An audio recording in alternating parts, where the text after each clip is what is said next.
La décision fait controverse. Le reportage de notre correspondante Gaëlle Borgia.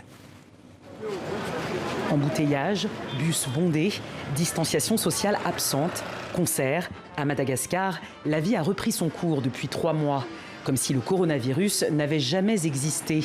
Le vaccin, certains n'en ont même jamais entendu parler. Je n'ai jamais entendu parler d'un vaccin créé par des étrangers. Je ne suis pas au courant que les étrangers ont inventé un vaccin. J'accepterai d'être vacciné si le vaccin arrive ici. Une population mal informée, un relâchement durant les fêtes de fin d'année. Résultat, une forte progression du virus.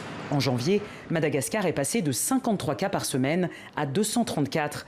Pourtant, les autorités restent opposées à la vaccination, comme nous l'a confirmé la directrice de la communication de la présidence par messagerie téléphonique.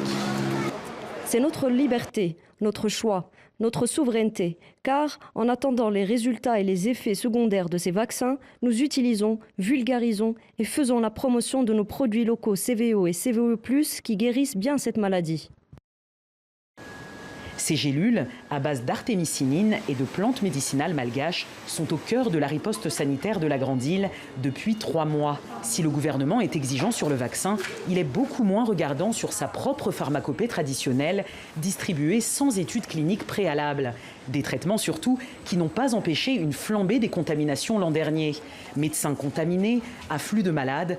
Dans ce centre de santé, les équipes espèrent voir arriver le vaccin pour ne plus revivre cette douloureuse période.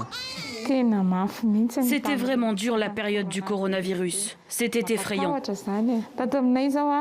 Dans notre centre, un médecin et moi-même avons été contaminés par la maladie.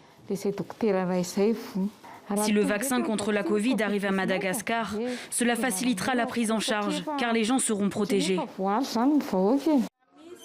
Tuberculose, polio, rougeole, Madagascar a mis en place une politique nationale de vaccination de routine en collaboration avec l'OMS.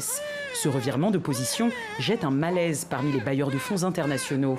L'OMS n'a pas souhaité commenter ce choix.